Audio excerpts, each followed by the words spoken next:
Hello trader friends, welcome to this channel. मैं दिनेश सिंह आपका स्वागत करता हूं, अभिनंदन करता हूं आपके अपने चैनल महादेव स्टॉक ट्रेडर में। ये ऑप्शन लर्निंग सीरीज का थर्ड एपिसोड है एंड सेकंड एपिसोड में एक रिकैप कर देता हूं बहुत छोटा सा कि हमने कहां तक सीखा था। हमने फॉरवर्ड एंड फ्यूचर कॉन्ट्रैक्ट्स के बेसिक फंडामेंटल्स के बारे में जाना था थ्रू एन एग्जाम्पल, जो हमने बात की थी टमाटो की खेती की। अब हम आगे प्रैक्टिकल फॉर्म में जानेंगे कि फ्यूचर कॉन्ट्रैक्ट्स क्या होते हैं, साथ ही हम जानेंगे ऑप्शंस क्या होते हैं। चलिए स्टार्ट करते हैं। मैं आपको बताना चाहता हूं कि स्टॉक्स के अंदर तीन तरीके से ट्रेडिंग की जा सकती है। पहला, स्टॉक आप डायरेक्ट बाई कर सकते हैं या सेल कर सकते हैं। सेल सिर्फ इंटरडे में होता है, उसको सीएनसी में कैरी फॉरवर्ड नहीं किया जा सकता स्टॉक्स के अंदर। सेकेंडली, आप फ्यूचर्स में ट्रेड कर सकते हैं, उसका फ्यूचर बाई कर सकते हैं। And third one is the options. Options के अंदर ऑप्शंस बाई भी कर सकते हैं, सेल भी कर सकते हैं। फ्यूचर्स भी सेल एंड बाई दोनों कर सकते हैं। फ्यूचर्स को कैरी फॉरवर्ड भी किया जा सकता है, जबकि स्टॉक्स को नहीं किया जा सकता। सिमिलरली ऑप्शंस को भी कैरी फॉरवर्ड किया जा सकता है फॉर नेक्स्ट डे और for few next days. Future contracts binding contracts होते हैं, जबकि ऑप्शन कॉन्ट्रैक्ट्स बाइंडिंग नहीं होते हैं। दोनों की एक्सपायरी होती है, फ्यूचर कॉन्ट्रैक्ट्स की एक्सपायरी एंड ऑप्शंस की एक्सपायरी, बट स्टॉक की कोई एक्सपायरी नहीं होती है। फ्यूचर एंड ऑप्शंस दो तरीके से होते हैं, स्टॉक्स के अंदर, दूसरा इंडाइसेस के अंदर। इंडाइसेस यानी bank Nifty, Nifty, fin Nifty, Sensex, ये सब।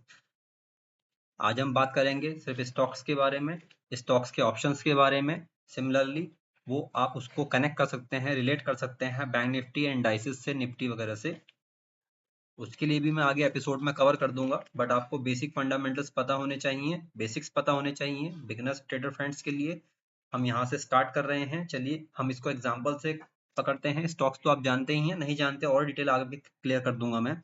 फीचर से स्टार्ट करते हैं एग्जाम्पल के साथ। लेट से आपने एक मकान खरीदना है, आपको मकान पसंद आ रहा है जिसकी वैल्यू 10 लाख रुपीज है, बट अभी आपके पास अमाउंट नहीं है। आने वाले समय में, चाहे वो 1 महीना हो, 30 दिन हो, 40 दिन हो, 50 दिन हो या 60 दिन हो, आपके पास एक सर्टेन अमाउंट आ जाएगा। हम एक फिक्स डेट पकड़ के चलते हैं। लेट से 30 दिन के बाद में आपके पास वो 10 लाख रुपए होंगे, बट आज की डेट में नहीं है। आप प्रॉपर्टी ओनर से बात करते हैं, उससे डील फाइनल करते हैं कि मुझे ये प्रॉपर्टी चाहिए, ये मकान चाहिए। मैं अभी आपको टोकन मनी दे सकता हूँ एज ए बुकिंग अमाउंट, और वो एक्सपायरी होगी जिसकी 30 डेज, वो 30 डे एक्सपायरी में काउंट होंगे, जैसा कि हमने बात की। अगर मैं 30 डेज के अंदर वो पेमेंट नहीं कर पाता हूँ तो ये पैसा फॉरफिट हो जाएगा, ये पैसा जब्त कर लिया जाएगा। आई मीन टू से कि ये पैसा बाउंस हो जाएगा, गल जाएगा। इस केस में दोनों तरफ बाइंडिंग आ गई है कि वो पैसा पेमेंट करने के बाद वो मकान उसका हो जाएगा, अदरवाइज वो पैसा खत्म माना जाएगा, खत्म हो जाएगा। इसी के अपोजिट साइड, चलिए अभी स्टॉक्स को डायरेक्ट बात करते हैं। आप देख पा रहे हैं कि यहाँ पे एक टाइटन का स्टॉक है और इसका प्राइस करंटली 3,331 रुपये चल रहा है। इसका फ्यूचर का प्राइस भी चेक कर लेते हैं। Let me check this. आप देख सकते हैं ये फ्यूचर का है जो मैंने चार्ट लगाया हुआ है, और यहाँ पे प्राइस 3342 है। दोनों प्राइजेस में 11 रुपए का डिफरेंस आप देख पा रहे हैं। ये 11 रुपए का डिफरेंस इसलिए है क्योंकि इसमें 11 रुपए का थीटा है। फ्यूचर्स में थोड़ा सा थीटा जुड़ा हुआ होता है, बट वह एक्सपायरी तक खत्म हो जाता है। और इसके आगे मैं बताना चाहूंगा कि फ्यूचर को अगर आप बाई करते हैं तो वो लॉट्स में मिलता है, वो सिंगल पीस नहीं मिलता। जैसे कि आप देख पा रहे हैं स्क्रीन पर, यहाँ पे 175 क्वांटिटी है। अगर मैं इसको 100 क्वांटिटी करना चाहूंगा तो ये यहाँ पर नहीं लेने देगा, इसको बाई नहीं करने देगा। अभी मार्केट क्लोज है, बट ये इसको बाई नहीं करने देगा। आप देख सकते हैं क्या लिखा आ रहा है, value must be greater than और इक्वल टू 175। मीन्स इसी के मल्टीप्लाई में, 175 के मल्टीप्लाई में ही हम यहाँ पर लॉट्स ऐड कर सकते हैं। और इसके ऑन द कॉन्ट्ररी, इसके अपोजिट हम देखें, स्टॉक्स के अंदर हम एक सिंगल क्वांटिटी भी परचेज कर सकते हैं और इससे ज्यादा क्वांटिटी भी हम परचेज कर सकते हैं। इसमें एक इंपॉर्टेंट बात बताना चाहूंगा कि यहाँ पर लोग फ्यूचर एंड ऑप्शन में अट्रैक्ट क्यों होते हैं, इसका क्या रीजन है, मैं आपको इसका रीजन बता देता हूँ। सबसे बड़ा रीजन है और एक सिंगल रीजन है लेवरेज। इस लीवरेज को हम ये कह सकते हैं कि एक तरीके से एक्स्ट्रा अमाउंट। आपको मैं दिखाना चाहूंगा स्क्रीन के ऊपर, ये देखिए फ्यूचर्स के अंदर, आप देखिए फ्यूचर के अंदर हमारा एक लॉट 1,03,000 में आ रहा है, बट इसका एक्चुअल प्राइस क्या है हम एक बार कैलकुलेट करेंगे। 3342 जो कि आप स्क्रीन पर देख रहे हैं और मल्टीप्लाई बाई 175, 5,84,000 रुपए का ये आपको एक प्राइस लॉट मिलेगा अगर हम इसको स्टॉक बाई करते हैं। इसका 175 क्वांटिटी आप देख पा रहे हैं। एक बार मैं आपको स्टॉक का भी दिखा देता हूँ। 175 क्वांटिटी करेंगे तो यहाँ पे देखिए 5,83,000, वो 10 रुपए का डिफरेंस वहां पर आ गया। 584 हम देख रहे थे अभी, जो मैंने ये कैलकुलेटर पे कैलकुलेट किया है। और इसी को ये लेवरेज सिर्फ स्टॉक में नहीं मिलता बल्कि इंट्राडे में भी मिलता है। स्टॉक में भी मिलता है बट इंट्राडे के अंदर आप देखिए यहाँ पर 1,16,000 हो गया। मैं वापस से क्लिक कर देता हूँ, आप देखिएगा नीचे स्क्रीन पर। मैं आपको एक बार सर्किल बना देता हूँ यहाँ पर, ये देखिए। जैसे ही मैं इसको लॉन्ग टर्म में करूंगा यानी कि कैरी फॉरवर्ड, तो इसकी ये पूरा प्राइस मांगेगा। नीचे आ गया है, ये इसका पूरा प्राइस मांगेगा। आप देखिए ये पूरा प्राइस मांग रहा है। और अगर मैं इसको इंट्राडे में करता हूँ तो ये 1,16,000 मांग रहा है। इसको लेवरेज कहते हैं। जो ये लेवरेज दिया जाता है वो ब्रोकर द्वारा दिया जाता है। इसके लिए सर्टेन चार्जेस चार्ज किए जाते हैं ब्रोकर द्वारा as a interest.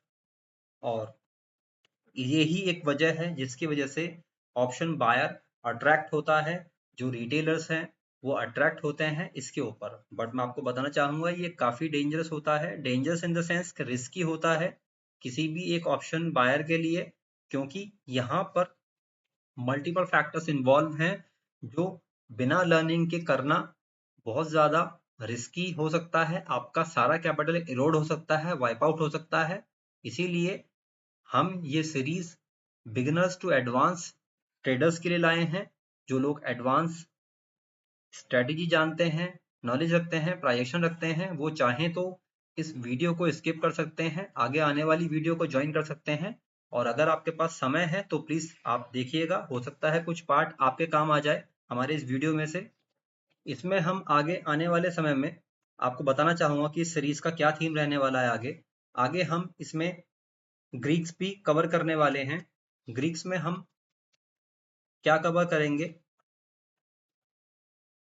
Delta, theta, Vega and gamma, ये सारे ग्रीक्स हम कवर करेंगे अपने इस सीरीज के अंदर। और आपको स्टेप बाय स्टेप सारी बातें बताई जाएंगी। एक छोटा सा प्रीव्यू मैं आपको दे देता हूं।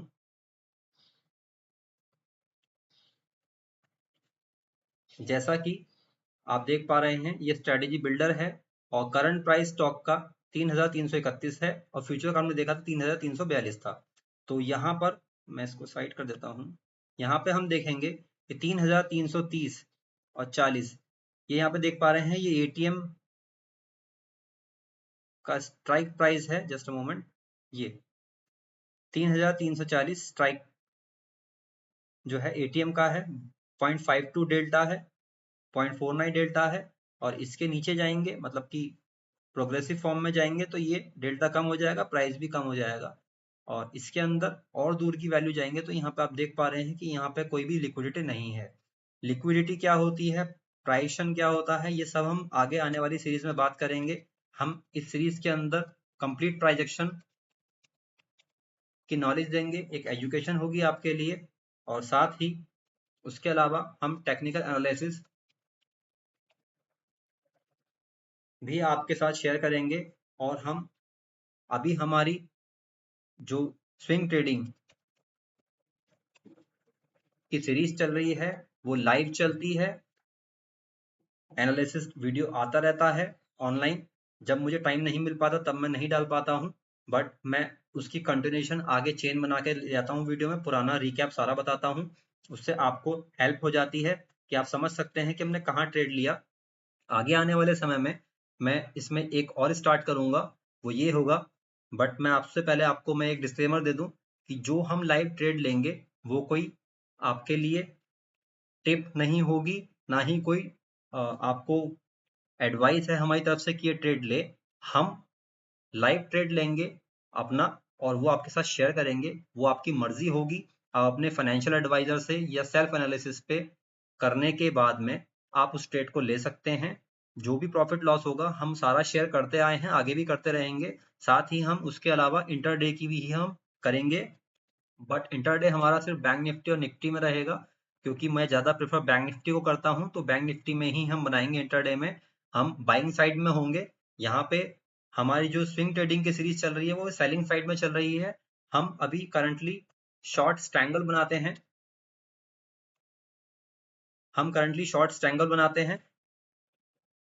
और वो शॉर्ट स्ट्रैंगल स्टॉक्स में होते हैं।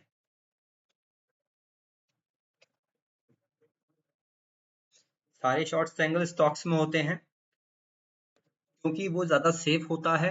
हमारे ट्राइड एंड टेस्टेड है। पुराने काफ़ी अच्छे एक्सपीरियंस हमें रहे हैं। हमारे पोर्टफोलियो के पुराने वीडियो देखिएगा, उसमें मैंने अपना मंथली पोर्टफोलियो शेयर भी किया है जो प्रॉफिट का है। जी, कितना प्रॉफिट है कितना नहीं आप सारा चेक कर सकते हैं। मैंने लाइव शेयर किया हुआ है पुराने वीडियो में। आगे आने वाले एपिसोड्स में आपको और डीप नॉलेज मिलेगी। जैसे कि मैंने बताया कि आपको डेल्टा के बारे में बताया जाएगा, थीटा, वेगा, गामा, सब चीज़ों के बारे में बताया जाएगा, क्योंकि ऑप्शन बायर हो या सेलर हो उसको ये करना ही पड़ता है। फ्यूचर कॉन्ट्रैक्ट्स वाले को कह सकते हैं कि डेल्टा की जरूरत नहीं पड़ेगी, बट जो ऑप्शंस में काम करते हैं बिना डेल्टा थीटा के वो काम नहीं कर सकते हैं। अगर वो ब्लाइंडली काम कर रहे हैं, चाहे वो कोई भी हो, कितना भी अच्छा हो, अगर वो ब्लाइंडली काम कर रहा है, चाहे वो चार्टर्ड अकाउंटेंट्स हो, चाहे वो एडवोकेट्स हो, चाहे वो कोई भी अच्छी स्टडी करके आया हो, अगर वो इन ग्रीस को नहीं समझता है तो वो कभी भी प्रॉफिटेबल नहीं हो सकता है। आप मुझे नहीं, किसी भी बड़े ट्रेडर से आप उसके वीडियो में जाके उसके स्टेटमेंट पढ़ सकते हैं, समझ सकते हैं। इवन बुक्स में भी लिखा है, जो लोग सीएमटी करते हैं, चार्टर्ड मार्केट टेक्नीशियन, उस स्टडी में भी पढ़ाया जाता है कि delta theta vega gamma means I mean to say Greeks कितने इंपॉर्टेंट होते हैं। साथ ही एक इंडिया विक्स होता है, आपने आई थिंक नाम सुना है, नहीं मुझे नहीं मालूम। इसका बहुत अच्छा रोल होता है, बड़ा रोल होता है मार्केट की डायरेक्शन के लिए। अगर मार्केट की डायरेक्शन को पता करना है तो आपको इंडिया विक्स के बारे में भी पता होना चाहिए। मार्केट में कैसे सेंटिमेंट्स चल रहे हैं वो सब इंडिया विक्स ही बताता है।